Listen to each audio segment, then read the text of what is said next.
souhaitons la bienvenue dans votre émission Révèle-moi in studio. Bonjour Alain. Bonjour Sandra, bonjour à tous nos auditeurs, bonjour à nos invités qui partagent ce moment avec nous de parole de Dieu.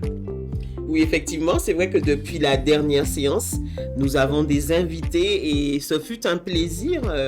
Je crois que le plaisir a été partagé de pouvoir avoir un feedback qui se trouve juste en face de nous, n'est-ce pas Alain? Exact, c'est extraordinaire. Je crois que les choses évoluent et Dieu a permis de cette rencontre inopinée, mais en fait qui est nécessaire pour tous ces enfants qui veulent entendre la parole de Dieu.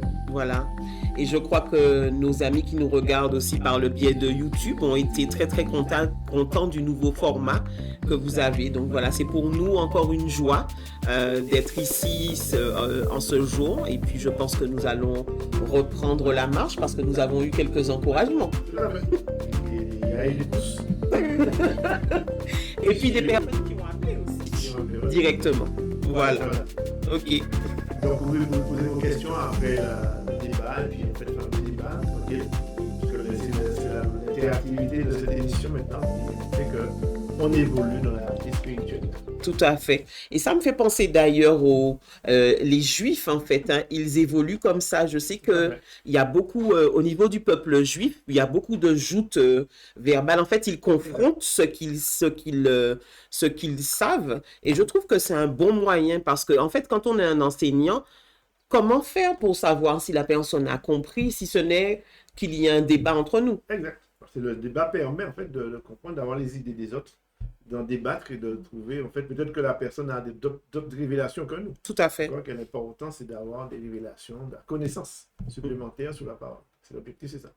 Voilà. On n'a pas la science infuse, nous avons le Saint-Esprit, mais on n'a pas toute la science du Saint-Esprit. C'est ça.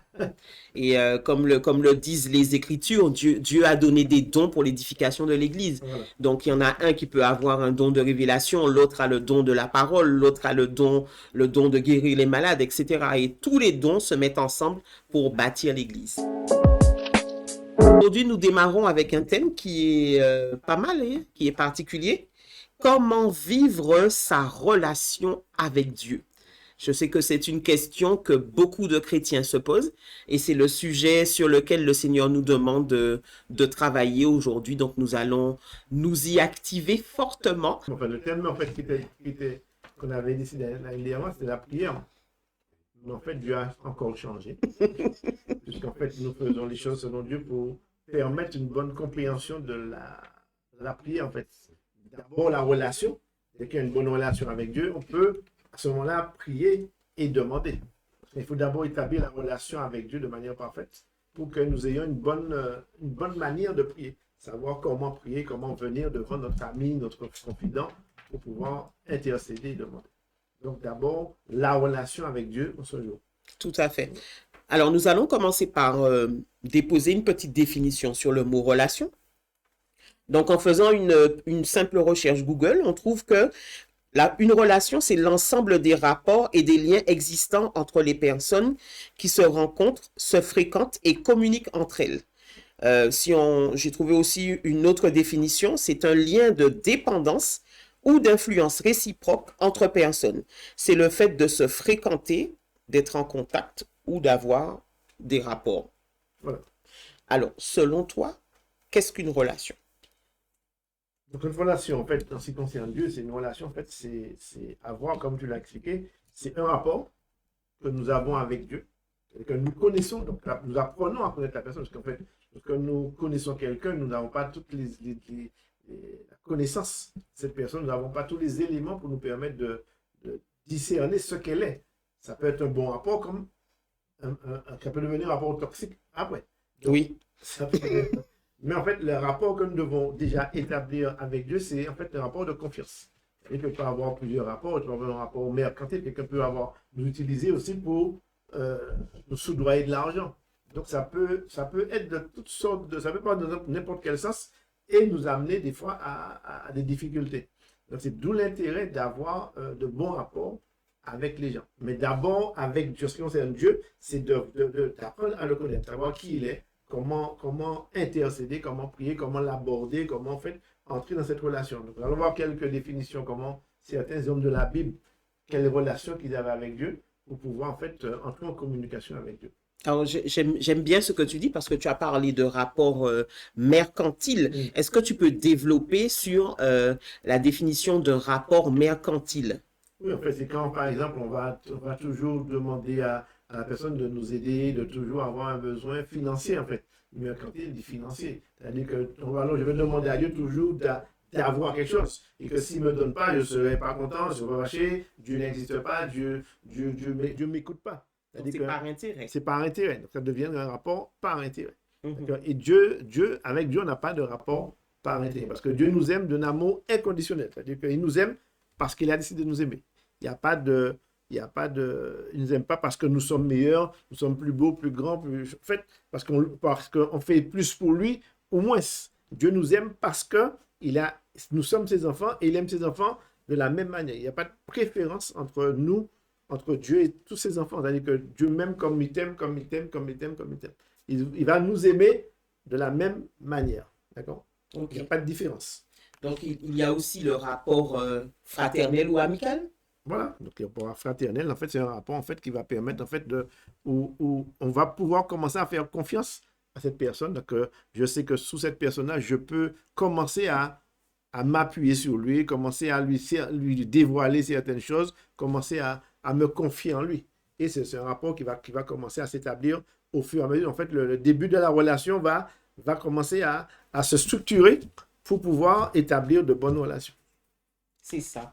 Et puis, si on passe à une étape supérieure, il y a les relations intimes, où là, Voilà. on parle de confiance, Voilà. parce que quand il y a des relations qui sont un peu plus intimes qu'une relation fraternelle ou une relation amicale, là, la confiance commence vraiment à Tout à fait.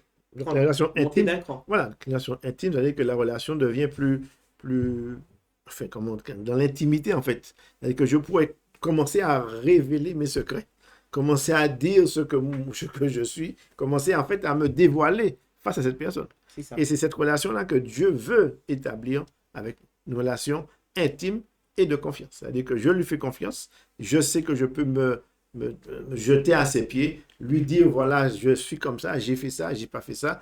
Et c'est ça, en fait, cette relation-là sur laquelle on va s'appuyer.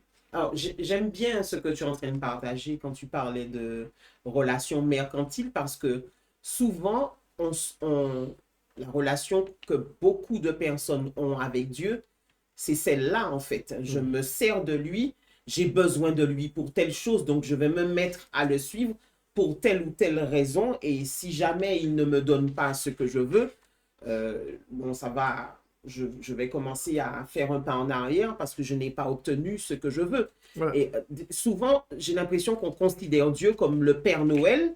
Et, mais Dieu, en fait, c'est pas tout Ok. à fait le Tout même à fait. rapport Voilà. que le Père Noël. Dieu, c'est Dieu. Et on doit faire attention. David disait, sonde-moi, ô Dieu, Mm. à sonder les motivations de notre cœur Voilà. par rapport à notre relation avec lui. Et Voilà. s'il y a lieu de remettre les choses à leur place, il faut faire une mise au point avec soi-même et puis se dire, Seigneur, bon, il faudrait que dans mon état de cœur, que je puisse m'approcher de toi pour avoir une relation d'amitié. Et puis, on n'a pas parlé de la dernière relation, il y a la relation d'amitié, il y a aussi la relation d'épouse, puisque Jésus-Christ il parle de l'Église comme de sa fiancée qui deviendra plus tard Son son époux. épouse Voilà. quand nous allons être enlevés. Voilà. Et la relation d'époux à épouse, c'est une autre dimension. Là, une Là, épouse, elle a la même autorité tout à que fait. Donc, le mari. voilà. Donc, il y a une fusion Voilà. qui est à partir. Pourquoi elle a dit quand nous sommes mariés, nous sommes devenus un. Et que quand à ce moment-là, Christ devient notre époux, nous avons fusionné. La relation d'intimité, de confiance a fusionné. Donc, nous sommes unis C'est ça. parfaitement. Et je peux, en fait, vraiment, je vis ce qu'elle vit, elle vit ce que moi je vis. Tout à C'est fait. cette relation-là dans laquelle Dieu nous conduit également, Voilà. à nous préparer à être dans cette relation en tant qu'époux C'est et ça. épouse. Alors, pour ne pas mettre la pression sur qui que ce soit, en fait, notre relation avec le Seigneur, elle est progressive. Voilà. Parce qu'au départ, quand on est jeune converti, on ne le connaît pas tout à fait au départ. Et c'est au fil du temps, au fil des diverses expériences que on commence à apprendre à le connaître et puis à s'attacher de plus en plus à lui. Tout à fait. Voilà. Donc voilà, en fait, ça c'est cette première... comment on peut définir la relation entre nous et Dieu, quel type de relation, comment elle commence et comment jusqu'où elle arrive jusqu'à être C'est épouvantable. ça. Et puis, par rapport à l'histoire de Jésus, il y a un endroit qui nous montre les différents niveaux de relation que ses propres disciples pouvaient avoir avec lui. Parce que je crois que c'est dans Matthieu, à un moment, on parle des 70 disciples. Ensuite, on parle des 70 apôtres. Ensuite, on parle des 12 apôtres. Ce sont eux qui sont cités le plus souvent. Et puis, on parle des 3 apôtres qui étaient le plus proches de Jésus. C'était les 3 disciples qui étaient le plus proches de Jésus, Pierre, Jacques et Jean. Donc, on voit qu'il y a 3 niveaux d'intimité. Ce qu'il confiait aux 70, ce n'est pas ce qu'il confiait aux 12, et encore moins ce qu'il confiait aux 3. Ouais. Donc, c'est 3 degrés d'intimité vraiment totalement différents. Et les 3 qui étaient choisis, Pierre, Jacques et Jean, eux, ils avaient un cœur à cœur avec Dieu. Et d'ailleurs, on dit que Jean se penchait sur l'épaule de Jésus, appuyé sur le cœur de Jésus. Voilà. Ça veut dire que l'intimité qu'il avait avec lui n'avait rien à voir avec l'intimité que les autres avaient avec lui. On pourra lire ce chapitre dans Matthieu 17, 1 à 9. Oui, ok. Alors, 6 jours après, Jésus prend avec lui Pierre, Jacques et Jean, son frère, et il les emmène à l'écart, sur une haute montagne. Il fut transfiguré devant eux, son visage devint brillant comme le soleil et ses vêtements blancs comme la lumière. Voilà. Donc, les 3 là, ils sont dans les petits secrets. Voilà. Et pour suivre cette discussion sur Matthieu, au verset, la transfiguration s'est produite, et il leur recommande au verset 9, comme ils descendaient de la montagne, Jésus leur donna cet ordre, ne parlez à personne de cette vision, même pas aux 9 autres. Ils étaient 3. Ne parlez à personne de cette vision jusqu'à ce que le Fils de l'homme soit ressuscité des morts. Donc on voit bien que cette intimité était là, et il leur a confié un secret qu'ils doivent dévoiler qu'à partir du moment où Jésus-Christ allait être ressuscité. Mais pas avant. Donc on voyait que les 3 avaient quelque chose de particulier. C'est ça. Particulier pour pouvoir en fait établir cette relation avec Dieu. C'est ça. Donc plus on apprend à connaître Dieu et plus il nous confiera des secrets, ça ira crescendo. Alors, nous allons continuer avec notre deuxième partie en prenant un exemple concret que nous avons dans la Bible d'une très, très belle relation avec le Seigneur. Et cet exemple, c'est l'exemple de David. David, dont il est dit l'homme selon le cœur de Dieu. Et c'est Dieu qui dit ça de lui. Dieu dit que David était un homme selon son cœur.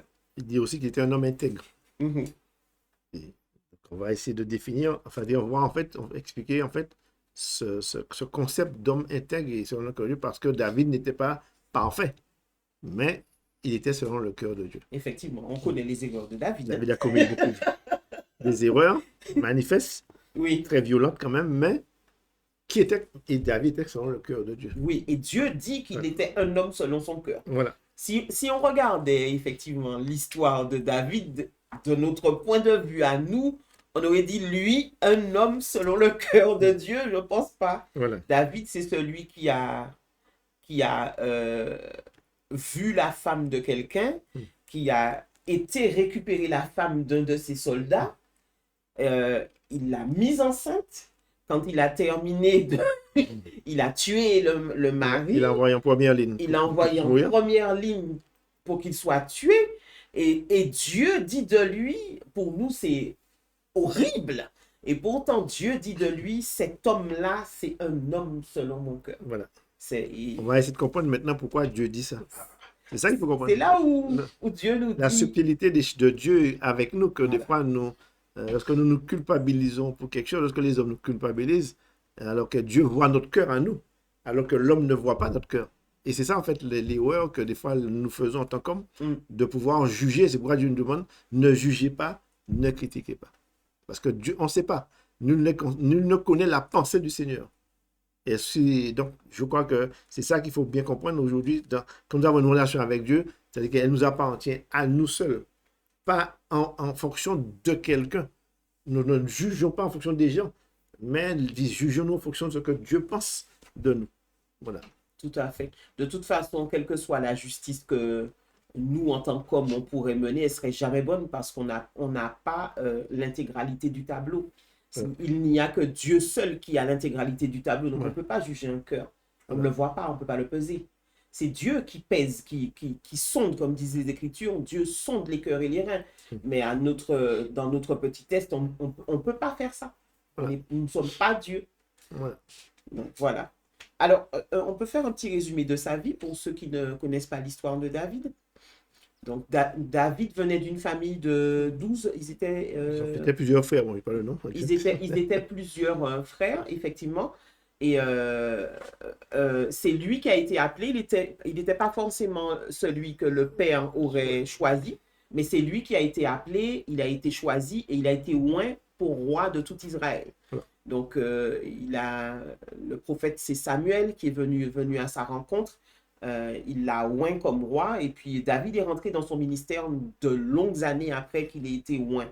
Pas tout de suite, du tout. Et puis, c'est aussi lui, l'épisode de David et Goliath. Je pense que beaucoup de personnes ont entendu parler. C'est une histoire connue. Oui, c'est une histoire connue, qu'on soit chrétien ou pas. Donc, David et Goliath qui a tué le géant juste avec sa fronde et un caillou qu'il a envoyé sur la tête de Goliath. Voilà. Et puis, c'est lui aussi qui a délivré le peuple d'Israël des Philistins. Voilà. Donc, il a fait beaucoup d'exploits et c'était un homme qui était vraiment zélé pour le Seigneur. Voilà. Et je pense que c'était ça sa grande force. Oui, parce qu'en fait, la phrase célèbre que David prononce, c'est qu'il disait à Goliath, tu viens avec moi avec tes armes et toute ta force. Moi, je viens devant toi au nom de l'Éternel, le Dieu des armées. Donc, il venait avec l'Éternel. Il ne venait pas avec sa fronde d'abord. Il venait au nom de l'Éternel, le Dieu des armées. Et c'était ça que Dieu aimait. Et qu'il venait en face de Goliath, qui était un géant. Il faisait des fois, David était haut comme ça, et Goliath était... C'est un géant. C'était un géant. Donc, et David était encore petit. Donc, ce n'était pas encore un homme fait. Donc, mais c'était un adolescent. C'est un adolescent. Donc, il est venu, en fait, au nom de l'Éternel des armées pour pouvoir combattre et remporter la victoire. Je crois que toute la puissance qu'il a mis à fonder pour la tourner, que Dieu a mis sa puissance aussi dans cette fronde pour pouvoir, parce que le gars avait un casque. Le casque a dû exploser aussi sous le front de Goliath. Tellement la puissance de Dieu qu'il a mise dans cette parole a agi. Donc, lorsque nous parlons au nom de l'Éternel des armées, je crois que nous devons mettre Dieu met sa puissance. Lorsque nous parlons au nom de Jésus-Christ, lorsque nous prions au nom de Jésus-Christ, il y a toute une puissance qui se dégage dans cela, lorsque nous le faisons avec foi. Et ce qui était bien avec David, en fait, David ne s'est pas mis, quand il a été combattre Goliath, ce n'était pas pour lui. Il était irrité de voir que Goliath se payait la tête de son Dieu. De l'armée du Dieu vivant. Oui, voilà. Mais en fait, c'était une question d'honneur pour son Dieu, le Dieu qu'il servait. Et il disait qu'aucun humain sur la terre ne pouvait déshonorer son Dieu. Voilà. Et il a été saisi d'une sainte colère par rapport à ça. Donc, il n'y avait rien pour lui. Et je pense que c'est ça que Dieu aimait chez David. Voilà. David était tout entier consacré à Dieu. Sa vie, c'était une consécration pour Dieu. Tout à fait. On voit bien qu'en fait, ce n'était pas par intérêt. Relation, on parlait d'intérêt, il n'y avait aucune relation d'intérêt dans cette relation. Donc, on voit bien qu'on commence à définir comment on peut vivre une relation avec Dieu. Il n'y a pas d'intérêt. D'accord? Et la Bible nous dit qu'il était selon le cœur de Dieu. Donc, en fait, Dieu voyait en lui un homme qui travaillait pour lui uniquement par amour, simplement. C'est l'amour qui va définir aussi notre relation avec Dieu. L'amour qu'on porte pour Dieu, comment on l'aime, qu'est-ce qu'on fait pour lui, est-ce qu'on va faire les choses pour nous en cherchant un intérêt? Non, on fait les choses simplement par amour. C'est ça. Et c'est un homme aussi passionné de Dieu. Oui. Je crois que la passion aussi, c'est-à-dire que vouloir connaître Dieu, voir que notre frère François est très passionné des choses de Dieu, ainsi que vous tous, Mais je crois que François a une passion qui s'est développée en lui. Et en fait, et c'est ça que Dieu cherche. Voilà. Des hommes passionnés, des hommes qui cherchent Dieu, pour sa gloire, pour l'élever davantage dans le cœur des autres, de ceux qui ne le connaissent pas. Et c'est ça, en fait, cette passion que David avait pour Dieu. C'est vrai que son amour était ardent. Et puis Dieu, dans la vie de David, Dieu était présent à toutes les étapes. Qu'il ait tort, qu'il ait raison. En fait, il n'avait pas peur d'exposer ce qu'il était devant Dieu. Voilà. Et d'ailleurs, c'est lui qui a écrit une bonne partie des psaumes que nous vous invitons à relire. Et quand il dit, c'est lui qui dit, sonde-moi, ô Dieu, et connais mes pensées. Donc, il reconnaissait sa nature terrestre et il exposait tout ce qu'il était devant Dieu, qu'il ait tort ou qu'il ait raison.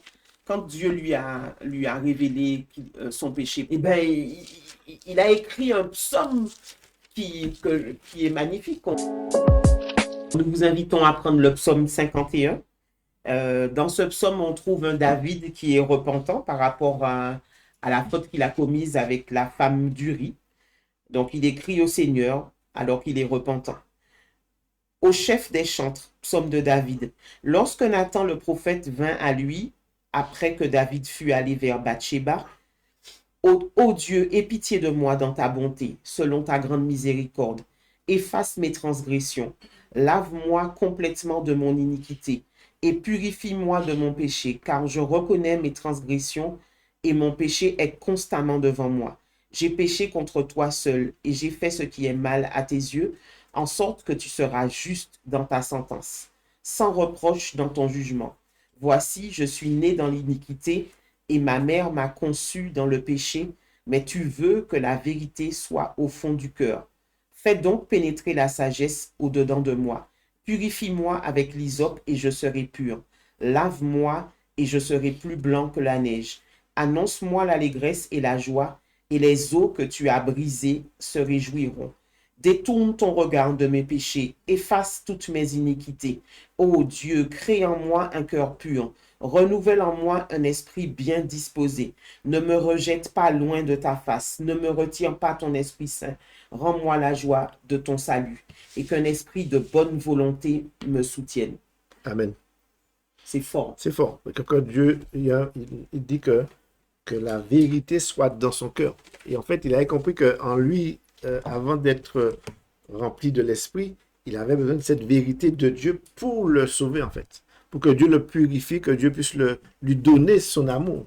Et c'est quoi que c'est ça que David avait compris, qu'il avait besoin de sanctification. Voilà. Il avait commis une faute, il le reconnaissait, mais à travers cela, il va demander à Dieu, mais Seigneur, j'ai besoin encore de sanctification. J'ai besoin de vérité, j'ai besoin d'être purifié de mon péché. Et je crois qu'aujourd'hui, à travers Jésus-Christ, nous avons reçu cette purification par la foi en Jésus-Christ. Et je crois que beaucoup de chrétiens, ou des fois nous-mêmes, nous avons cette tendance à nous culpabiliser. Mais fort souvent, on se culpabilise et qu'on se dit, bon, je vais venir à Dieu, demander à Dieu quelque chose, mais je ne vais pas l'avoir parce que je suis pécheur. Mais en fait, c'est pour bien ces petites choses que Dieu est venu pour nous sanctifier, nous pardonner et nous donner cette vérité qu'est sa parole. Et c'est ça que David disait, je suis pécheur, je commets des fautes, mais je sais que ton pardon est miséricordieux, en fait. Et il avait l'audace de toujours se présenter devant Dieu tel qu'il était, avec ses souillures et tout le reste. Personne n'est parfait. Personne n'est parfait. La Bible dit qu'il n'y a pas un juste, pas même un seul. Pas même un seul. Ça n'existe pas. Les gens qui pensent qu'ils sont au-dessus de tout sans péché, il suffit de regarder son cœur 2 secondes. Entre la jalousie, le mensonge, le non-pardon, on peut continuer, l'orgueil. Il suffit de se regarder tranquillement. Il y a plein de petites choses qui sont en fait mais que Dieu voit et Dieu nous a déjà pardonné. Et c'est pour souvent notre prière, des fois on se juge parce qu'on se dit bon, on va pas pouvoir avoir certaines choses parce que je suis comme ça. Non, c'est pourquoi Jésus a dit il n'y a pas de condamnation pour ceux qui sont Jésus-Christ. Et je crois que la culpabilité, c'est là où l'ennemi utilise cela pour pouvoir nous piéger et pouvoir nous dire que tu n'es pas capable de, donc ce que tu fais, ce que tu as fait hier, ce que tu as fait demain, donc qu'est-ce que tu veux que Dieu te donne, il ne va pas pouvoir te donner. C'est ça. Alors que c'est faux. Dieu est venu pour nous donner et nous bénir et nous apprendre la sanctification pour recevoir Dieu. C'est ça. Tout à l'heure, juste avant que l'émission ne démarre, on était en train de discuter. On parlait du fait que Jésus-Christ, quand il a été à la croix, il a dit tout est accompli. Ça veut dire que vraiment tout est accompli. Il a payé le prix pour nos péchés passés, présents, futurs. Voilà. Il les a tous mis dans un sac, c'est réglé, puisque tout est accompli. Voilà. Et quand Dieu fait le choix de quelqu'un, c'est ce que je disais tout à l'heure, il a en connaissance de cause toute la vie de la personne est devant lui. Voilà. Le futur que nous n'avons pas encore vécu, Dieu l'a déjà vu. Voilà. Et pourtant, il choisit de nous choisir. Donc, on peut, comme disent les Écritures, nous approcher du trône de la grâce avec assurance afin d'être secourus dans nos besoins. Et c'est ce que David faisait. David, il savait qu'il avait fait quelque chose de mal, puisque Nathan, le prophète, est venu lui dire « Tu as été prendre la femme de l'autre, c'était pas bien. » On ne dit pas que ce que David a fait était bien, c'est pas ça qu'on a dit. Voilà. Mais David a eu l'audace de reconnaître et de venir avec Dieu, devant Dieu, avec tout ce qu'il était, et même ses fautes. Voilà. Il est venu avec sa souillure. Voilà. Et au moment où il est venu avec sa souillure, Dieu l'a pardonné. Parce que d'ailleurs, il me semble qu'il y a un verset qui dit tant que je me suis tu, mes os se consumaient à l'intérieur. Et une fois qu'il a avoué ses transgressions, à ce moment-là, il a été libéré. Tout à fait. Donc, il n'avait pas peur d'être confronté à la sainteté de Dieu parce qu'il savait que Dieu était son Père. Voilà. Et c'est ça la différence. C'est ça. Il savait qui était Dieu pour lui, Voilà. son Père. Donc, on voit bien que dans cette relation, Dieu, en fait, il y avait une relation de confiance. C'est ça, on parle maintenant de confiance. C'est-à-dire que David faisait confiance à Dieu sur le fait qu'il pouvait lui pardonner ses fautes. Parce qu'il s'approchait de lui, il dit maintenant, sonde-moi au cœur et enlève mes péchés. Donc, il savait, cette confiance qu'il avait dans cette relation lui permettait de demander à Dieu de le sanctifier, de le pardonner. C'est ça. Et donc, on voit bien que là, maintenant, c'est la confiance qui va régner entre Dieu et David. D'accord? C'est ça, en fait, que à travers ce qu'on dit, c'est-à-dire qu'on comprend maintenant tout ce qu'on a dit au début, la confiance, la fraternité qu'il y avait. Il y a un autre épisode qui est aussi intéressant dans le fait de David, c'est-à-dire que David savait consulter l'Éternel. C'est-à-dire que David, dans 2 Samuel 5, au verset 19, lorsqu'il devait aller combattre contre les Philistins, il nous est dit, David consulta l'Éternel en disant, monterai-je contre les Philistins? Les livreras-tu entre mes mains? L'Éternel dit à David, monte, car je livrerai les Philistins entre tes mains. Donc, il a consulté, c'est-à-dire que là, maintenant, c'est la prière et attendre que Dieu puisse lui donner la réponse. Et en fait, dans cette relation, on voit qu'il y a une relation de confiance. Il y a une intimité qui va s'installer entre David et Dieu. Il va lui demander, poser des questions maintenant. Oui. Et ça, c'est dans le domaine de la relation fraternelle. Je te fais confiance, donc je te demande, et tu es le seul qui puisse me donner la bonne réponse. Voilà. Et à un autre moment donné, il y a eu un moment donné, ça s'est reproduit, et David va redemander à Dieu, est-ce que je monterai contre les Philistins? À ce moment-là, Dieu lui dit, non, tu ne vas pas monter, mais tu vas faire autrement.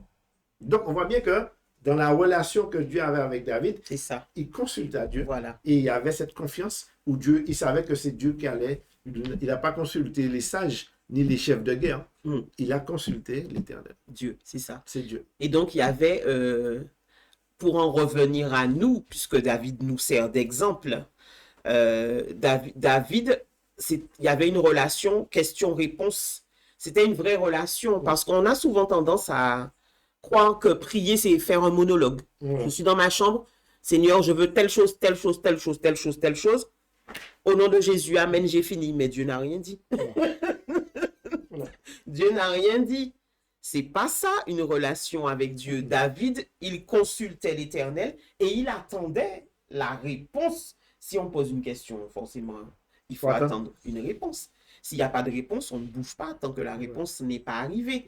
Donc, c'était une vraie relation avec un feedback. Voilà. Et c'est cette relation-là qu'il nous faut avoir dans la prière. Apprendre à écouter Dieu au fur et à mesure quand on pose une question, on attend qu'il réponde puisque il est souverain. Donc, s'il veut répondre 2 mois après, il répond 2 mois après. C'est pas nous qui allons demander à Dieu, Voilà, qui voilà. allons dire à Dieu, tu dois répondre tout de suite. Hein. Il n'est Voilà. pas notre C'est service. ça. Il est Dieu quand même. Voilà. Donc, Voilà, voilà. tout à fait. Et il y a aussi la relation où la sincérité doit aider. Parce que quand David a transporté l'arche, à un moment donné, on voit ça dans 2 Samuel 6 au verset 6, ils ont transporté l'arche parce que l'arche a été volée par les Philistins, donc il fallait ramener l'arche. Et à un moment donné, que Uza a touché l'arche parce que l'arche tremblait, il voulait tomber. Et qu'est-ce qui s'est passé? Quand Uza a touché l'arche, Dieu s'est enflammé de colère contre Uza et il a tué Uza. C'était interdit C'est interdit de toucher toucher l'arche. l'arche. Et qu'est-ce qui s'est passé? David fut irrité contre l'Éternel. Au verset, au verset 8. David fut irrité de ce que l'Éternel avait frappé Uza d'un tel châtiment, en se lui appelé jusqu'à ce jour Péretz Uza. Donc on voit bien que la sincérité de la relation veut que je puisse te dire aussi ce qui ne va pas. C'est ça. C'est-à-dire que quand vous avez une relation avec Dieu, parce que vous n'êtes pas content des fois d'une situation que vous vivez, vous pouvez aussi dire à Dieu, Seigneur, je ne suis pas content aujourd'hui. C'est ça aussi. C'est une vraie relation. C'est une vraie relation. C'est-à-dire que dire à Dieu, ces moments de colère, ces moments d'irritation, c'est-à-dire une vraie relation doit être ça aussi. Elle doit être sincère. Elle doit être sincère, la sincérité qui doit être dans la relation. D'ailleurs, Souvent, on n'est pas content de quelque chose, mais on se tait, on se dit, bon, Dieu n'a pas donné ça, mais en fait, on se tait, mais le cœur parle. le cœur parle.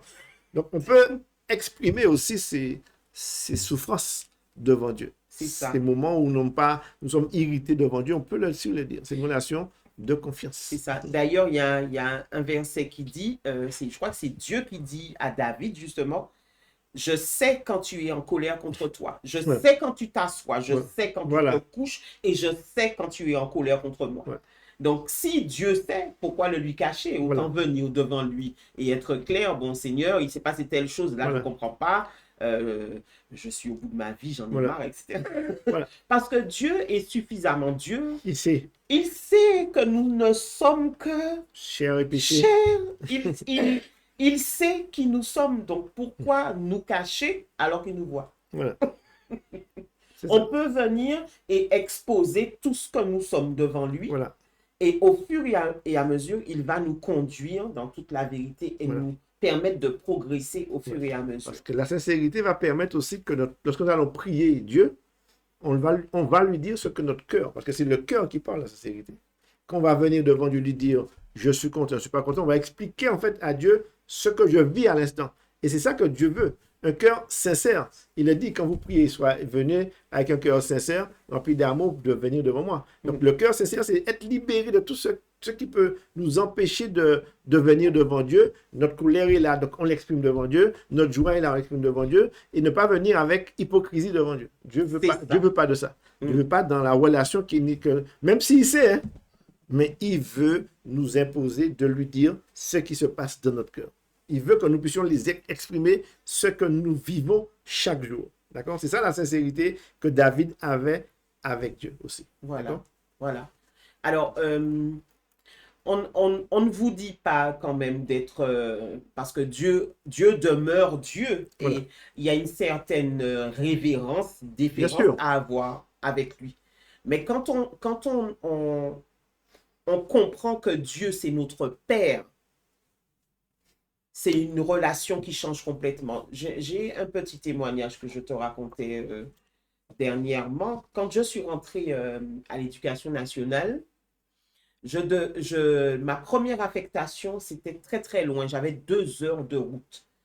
Et je ne comprenais pas que les personnes qui n'étaient pas chrétiennes étaient à 10 minutes de chez elles. Et moi, je savais que je connaissais Dieu, le Seigneur a permis que je sois à 2h30 de mon lieu d'habitation.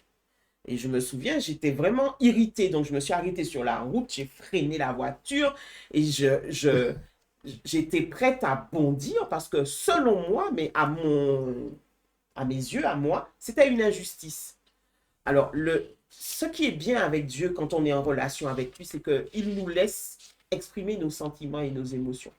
Donc, le Seigneur m'a laissé exprimer, ça me faisait mal, donc il savait que ça me faisait mal. C'était un sacrifice. Donc, il m'a laissé exprimer mes émotions Et puis, j'ai quand même été travailler à 2h30 de route là où j'étais. Et après 3 jours, il m'a parlé pour me dire que c'était une formation pour moi d'apprendre premièrement la soumission, l'obéissance à sa parole, que ça me plaise ou pas, et qu'il allait m'affermir et me fortifier pendant tout le temps que j'allais passer là où j'étais. Et que après avoir souffert, j'avais reçu ce texte-là, après avoir souffert un peu de temps, il vous affermira et vous rendra inébranlable en Christ. Voilà. Donc, c'était une formation pour moi, mais ça ne m'a pas empêché d'exprimer ma colère. Bon, je me suis fait reprendre après, hein, forcément, parce que mais il m'a avec laissé sincérité, voilà. dire ce que j'avais sur le cœur, parce que de toute façon, même si je ne l'avais pas verbalisé, mon cœur criait. Voilà. Donc, il fallait que ça sorte pour que moi-même, je Ouais. sois libéré du poids qui pesait sur mon cœur à ce moment-là. Tout à fait. Voilà. Donc, on vit des fois des moments comme ça où il faut des fois essayer de dire à Dieu ce que l'on ressent. Il ne faut pas se cacher ou se fermer sur ce qu'on vit, mais dire à Dieu, voilà, cette situation-là, bon, je la vis mal. Je la vis mal, d'accord. Il faut pouvoir dire à Dieu ça. Même s'il sait, mais il faut le dire, d'accord. Et c'est ça une relation Sincère intime. et sincère. C'est intime. Voilà. À partir du moment où on ouvre le fond de son cœur, c'est ça une relation intime. Voilà. Et quand on est dans ce type de relation, on est en train de prier. Voilà. Et David, il avait certes des moments où il se mettait à part pour prier, mais je pense que David était continuellement en relation avec le Seigneur, Voilà. puisqu'il l'interrogeait dans tous les actes de sa vie. Voilà. Et c'est ça la prière. Amen. Donc souvent on confond, on a l'impression qu'il faut absolument se mettre peut-être dans une position ou dans une autre, mais la prière, quand on l'expérimente en tant qu'une relation, c'est une constante communication avec le C'est une Seigneur. relation en fait permanente. Voilà. Voilà. Non. Non, voilà.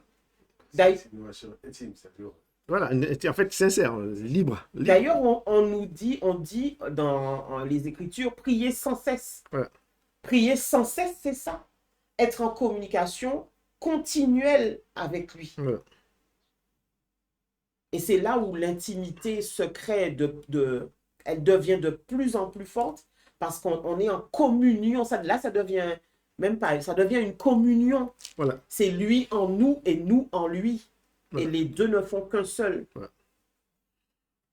Et puis, il y a une dernière chose, c'est qu'en fait, David, on va prendre dans 2 Samuel 6 au verset 15, c'est là où, lorsque Dieu a fait monter l'arche. Donc, on va le lire. David, au verset 15, David et toute la maison d'Israël firent monter l'arche de l'Éternel avec des cris de joie et au son des trompettes. Comme l'arche de l'Éternel entrait dans la cité de David, Michal, fille de Saul, regardait par la fenêtre en voyant le roi David sauter et danser devant l'Éternel, et elle le méprisa dans son cœur. Après qu'on eut amené l'arche de l'Éternel et on l'a mis à sa place, au milieu de la tente de David, avait dressé pour elle, David offrit devant l'Éternel des holocaustes et des sacrifices d'action de grâce. Quand David eut achevé d'offrir les holocaustes et les sacrifices d'action de grâce, il bénit le peuple au nom de l'Éternel des armées, et après il distribua à tout le peuple, à toute la multitude d'Israël, hommes et femmes, à chacun un pain, une portion de viande et un gâteau de raisin. Et on voit après, tout ça après que, au verset 20, donc Michal qui était sa femme, David se retourna pour bénir sa maison, et Michal, fille de Saul, sortit à sa rencontre. Elle dit, quel honneur pour toi aujourd'hui, pour le roi d'Israël, de s'être découvert aux yeux de ses serviteurs, comme se découvrait un homme de rien. David répondit à Michal, c'est devant l'Éternel qui m'a choisi, de préférence à ton père et à toute sa maison, pour m'établir chef sur le peuple de l'Éternel, sur Israël. C'est devant l'Éternel que j'ai dansé. Je veux paraître encore plus vil que cela et m'abaisser à mes propres yeux. Néanmoins, je serai en honneur auprès des servantes dont tu parles. On voit une relation de simplicité. Oui. Une relation où David exprime pleinement, là il exprime sa colère, mais il exprime aussi pleinement sa joie. C'est-à-dire que être en joie devant Dieu, c'est ne pas avoir honte de ceux qui sont à côté de nous. On peut avoir honte de nos collègues de travail. On peut avoir honte de parler de Dieu. Il lui a dit, celui qui a honte de moi, moi aussi j'aurai honte de lui. Donc ne pas avoir peur de parler de Dieu. Et même si les gens nous voient, ah ouais, qu'est-ce que tu fais, toi, un homme comme toi, tu parles de Dieu, c'est quoi ça? Ça, c'est du mépris. Et ces personnes-là peuvent être maudites, parce que cette femme qui était Michal n'a pas eu d'enfant pendant toute sa vie. parce qu'elle a méprisé un homme L'adoration de qui David. servait Dieu. Voilà. Et ça peut arriver à des gens qui vous méprisent aussi. Parce que dans votre relation d'intimité avec Dieu, l'homme qui se surprend à vous mépriser, il peut être touché Par un jugement. par un jugement. Parce que vous servez Dieu de tout votre cœur et avec toute liberté. Et Dieu a dit, je veux être encore plus vil que ça. Peu importe ce que les gens pensent, ce que les gens pensent de moi, ça c'est leur problème. Moi, je sers Dieu, donc je vis ce que je vis avec Dieu dans ma simplicité, dans mon intimité, avec tout ce que je peux lui donner, même si on me voit comme un homme de rien, alors que je suis roi. David était roi. Il paraissait fou, là. Il était roi, mais il est venu dans le peuple quand même comme quelqu'un de rien. Et c'est ça c'est ça que David était. Il n'avait pas peur d'être élevé, d'être abaissé. Voilà. Il était selon le cœur de Dieu. Parce qu'il n'avait pas de problème avec le fait de se montrer vil, déshabillé, parce qu'il a dit qu'il avait une faute de lait sur lui, donc il était pratiquement nu. Donc cet homme n'a pas eu peur de s'abaisser pour Dieu, et Dieu l'élève aussi. Donc on voit bien que ce que nous devons comprendre dans la relation avec Dieu, c'est Dieu doit nous conduire là où nous devons être, tels que nous sommes. On doit parler de Dieu, on est vil, les gens pensent ce qu'ils veulent, ça c'est leur affaire. C'est à nous de vivre cette relation parfaite avec Dieu. C'est ça. Mais si on replace cette histoire-là, elle est magnifique, hein, ce que tu racontes. On replace cette histoire dans le contexte. Le monsieur, il est roi et il est tellement en train d'adorer Dieu qu'il en perd l'étiquette. Vous imaginez le roi, le roi d'Angleterre, qui se déshabille, parce que c'est ce qu'il a fait, David. Il a enlevé son vêtement. Pourquoi? Parce c'était exalté devant Dieu. C'était une transe pratiquement.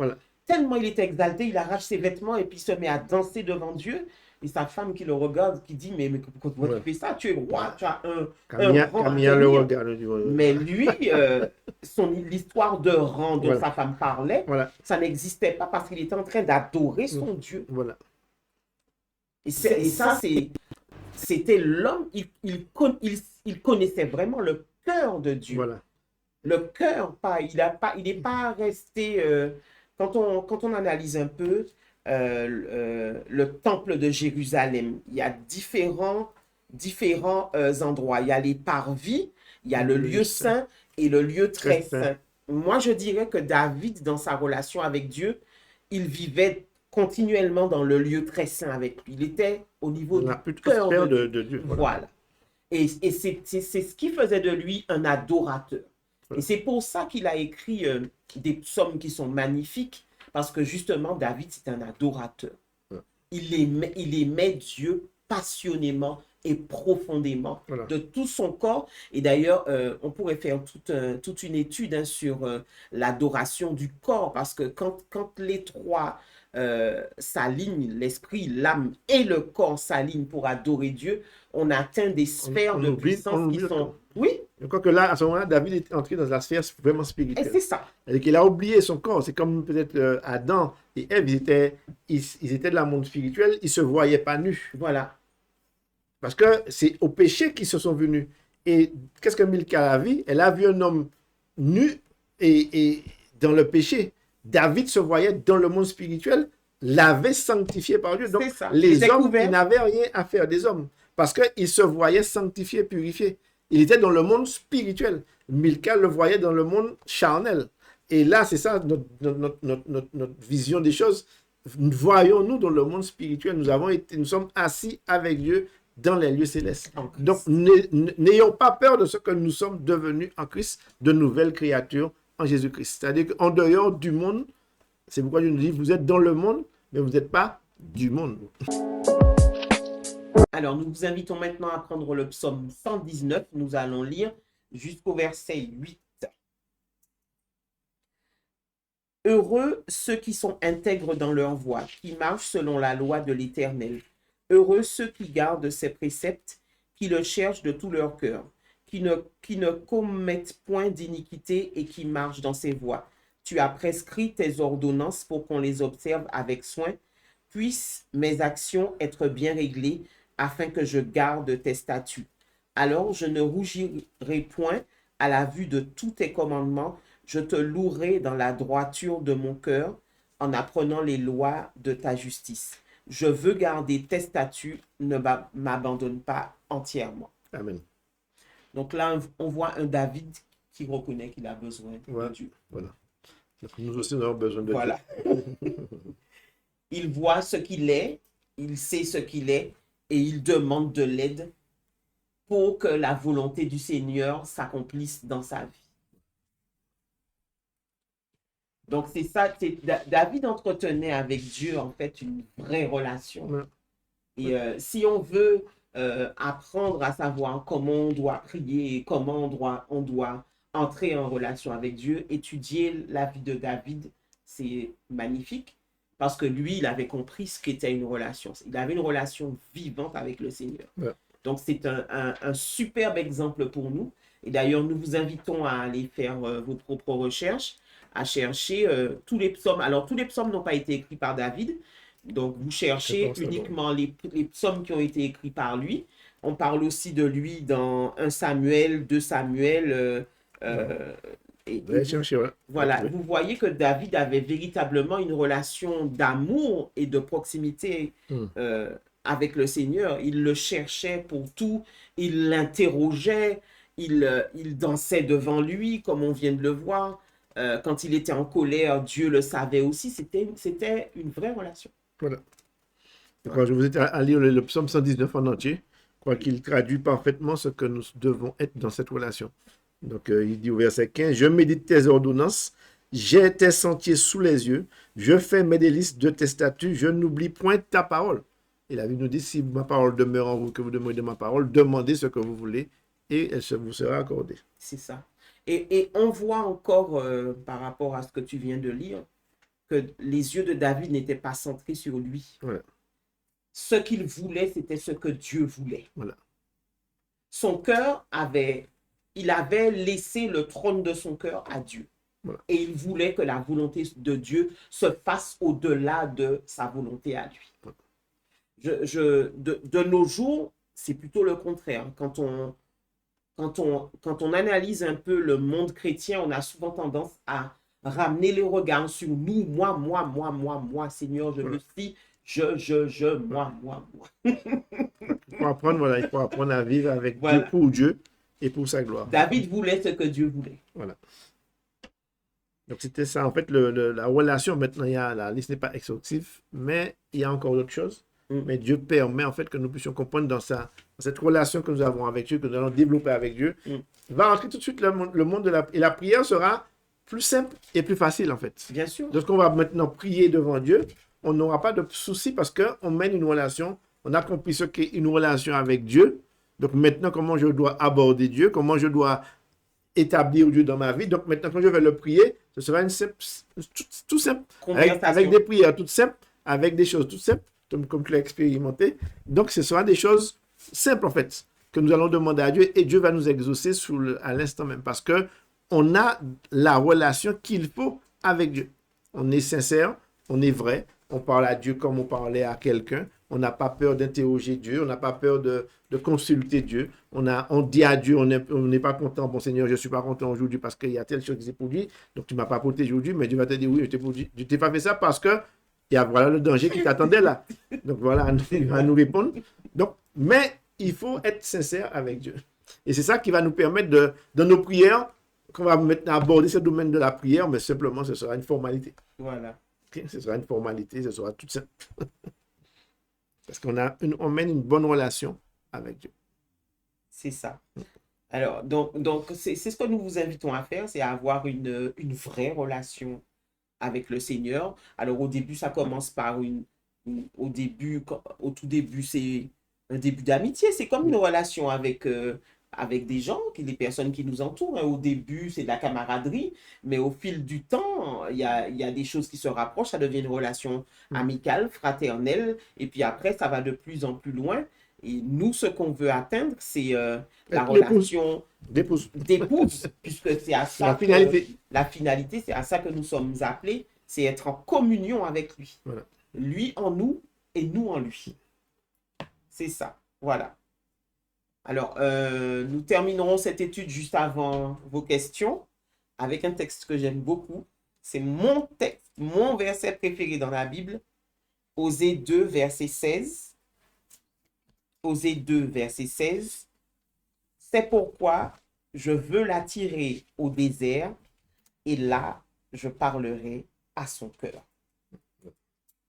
Alors, certaines personnes diraient le désert, pourquoi c'est son verset préféré? Mais en fait, c'est pas le désert qui m'intéresse, c'est le cœur à cœur avec Dieu qui m'intéresse. Parce que quand on arrive dans un cœur à cœur avec Dieu, c'est là où il y a toute la plénitude. Ouais.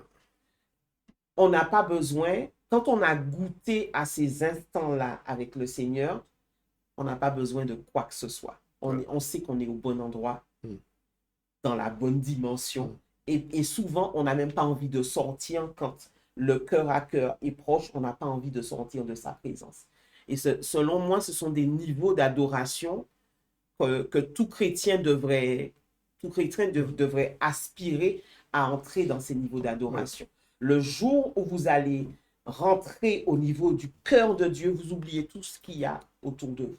Si vous arrivez et que vous avez toutes sortes de soucis et de difficultés, quand vous arrivez au cœur de Dieu, il n'y a plus rien qui a d'importance à ce moment-là. Et pour moi, c'est le plus haut degré d'intimité. Voilà. Et c'est dans cet endroit-là qu'il y a la plénitude de l'esprit. Ouais. Et j'aimerais, moi, pouvoir vivre tout le temps dans la plénitude de l'esprit. Ouais. Parce que c'est vraiment un état qui est... Je pense que quand on sera là-haut, ça sera ça. Mais ici, voilà. Et des fois, le Seigneur nous donne d'avoir des petites brides de ce qu'on va vivre là-haut. Tout à fait. Et quand je vis ces instants-là, je me dis, waouh, qu'est-ce que ça doit être? Plus rien n'a d'importance. Amen.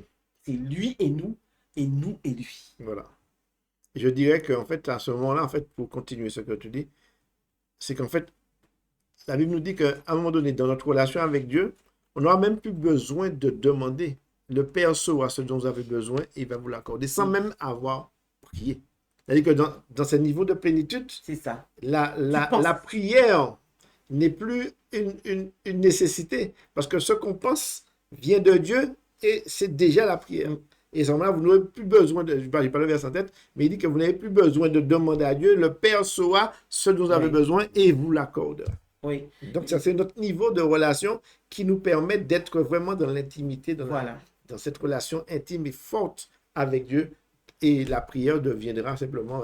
ce ne sera même pas une prière, ce sera simplement une pensée. Une pensée. Et d'ailleurs, il y a un verset qui corrobore ce que tu es en train de dire.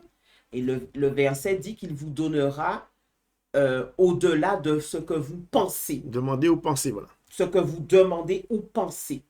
Donc, quand on est arrivé à ce degré de fusion, parce que là, c'est une fusion, même nos pensées, il faut faire attention à nos pensées. Voilà. Et, mais ce degré-là est magnifique. Voilà. On rentre vraiment dans la plénitude de la vie spirituelle, la vie de l'esprit. Voilà. Mais ce sont des endroits où... Donc, c'est un processus dans la relation qu'il faut développer maintenant pour que vous soyez parfaitement acquis cette plénitude, en fait. Et vous pouvez le faire avec l'Esprit de Dieu. Tout est possible à celui qui croit. Amen.